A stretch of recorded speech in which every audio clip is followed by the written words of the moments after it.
Today I will be responding to the claim that marijuana prohibition has failed and its continued practice hurts the economy. The advocate gave 3 secondary claims to support the proposition, which were the following. First, that marijuana usage has increased since the law of marijuana. Second, that marijuana prohibition wastes public resources. And third, that marijuana prohibition hurts the economy. But instead of arguing these 3 claims, I'll present you with 3 other reasons why marijuana should remain illegal. Reasons that I believe are far more significant factors that were overlooked by the advocate. These 3 opposing arguments I will discuss are, first, the harmful effects of marijuana, second, the relationship between crime and marijuana use, and 3, a moral obligation we have to future generations to not encourage physically and emotionally harmful behavior. I'll begin by talking to you about the harmful effects of the drug. In March of 1982, the Department of Health and Human Services supported a report to Congress which listed out the consequences of marijuana use. The research is based on findings by the Institute of Medicine of the National Academy of Sciences, along with the Canadian Addiction Research Foundation and the World Health Organization. The conclusion they all came to was unanimous, that, and I quote, acute intoxication with marijuana interferes with many aspects of mental functioning and has serious acute effects on perception and field performance, such as driving and other complex tasks that involve judgment or fine motor skills. Alongside this, other known chronic effects include memory loss, slowness of learning, impaired immune response, possible adverse effects on heart function, and impaired lung function similar to that found in cigarette smokers. However, the effects of smoking marijuana on the lungs is much more serious.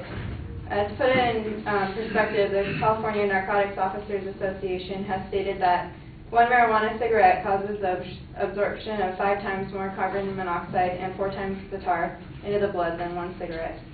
And so it goes without saying that there are in fact harmful effects of smoking marijuana. With this information in mind, I will move forward to my second reason why marijuana prohibition should remain in place. There is a direct relationship between marijuana use and crime. The Department of Justice has many statistics and surveys in regards to this issue that I'd like to share. In the year of 1995, nearly 70% of all adult probationers reported past drug use, and of those, 32% used illegal drugs in the months before their offense. By 10%, marijuana was the most commonly used drug among these adults at the time of their offense. 2/3 of DWI, or driving while intoxicated offenders, reported using drugs in the past. Among them, 65% used marijuana. Among state prisoners who had a mental health problem, 46% of them used marijuana in the months before their DWI offense. Also, in 2005, there were 5.2 million violent victimizations of residents. These victims of violence were asked to describe whether they perceived their offender to have been under the influence of drugs or alcohol. About 27% of the victims reported that the offender was in fact under the influence. Finally, I will discuss why we have a moral obligation to future generations to not encourage such physically and emotionally harmful behavior. Not only is marijuana hazardous to a person's health, by just 1 person smoking marijuana, they are able to affect the health of those around them, particularly children.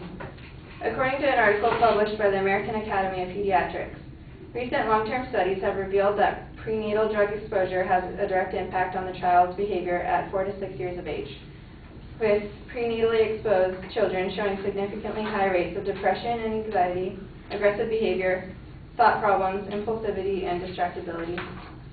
The article also states that, in addition, the mother's continuing drug use during the early childhood years is a major factor that predicts the child's level of cognitive functioning at school age. The point I'm getting at is that marijuana use is absolutely unhealthy and unnecessary. It has a well-documented negative effect on people's lives and society as a whole. Life is hard enough as it is, so why add to the challenge of preventable health risks that can permanently alter a life? As a society, I believe we have a moral obligation to not encourage future generations to use marijuana, a drug that is physically and emotionally degrading, and something that goes hand in hand with criminal activity.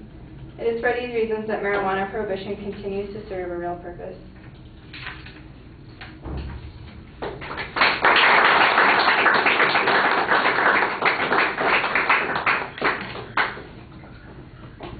All right, Sam, let me give you the good points here first. Your claim is clearly labeled. Your secondary claims are very clearly labeled. You have good evidence. You've presented a good claim of fact on the subject, on the thesis that you have. Now, in comes the problem. The claim is not mutually exclusive from the claims being presented by the advocate. And so these claims could exist alongside the claims being made by the advocate, and we have no way of assessing their comparative value. There is no analysis of the advocate's claims of fact, the quality of the information that they use, or the reasoning that they use. This is the equivalent of a set of disadvantage arguments to a policy claim. And if the advocate's making a policy claim, I know that they made a claim of fact about a policy, these would certainly be legitimate issues. If we were deciding the question of whether or not to legalize marijuana, these are relevant issues. But the question is whether or not marijuana prohibition has created some harm. That's a factual issue, and none of these address those particular harms that are cited by the advocate. So although it's well organized, it's not really refuting any of the claims that the advocate brought up, and there's no counterclaim on the particular point. So I think it's a little bit problematic. You did do a good job citing the evidence for your argument, however, which is always a good thing to do. And when we get to the policy arguments, you'd probably be pretty well prepared for a second negative argument on legalization of marijuana. But like I said, the first negative, if you were the first negative, you would not be able to respond to the claims being presented by the advocate because there's no information that addresses their particular issues. All right, thank you.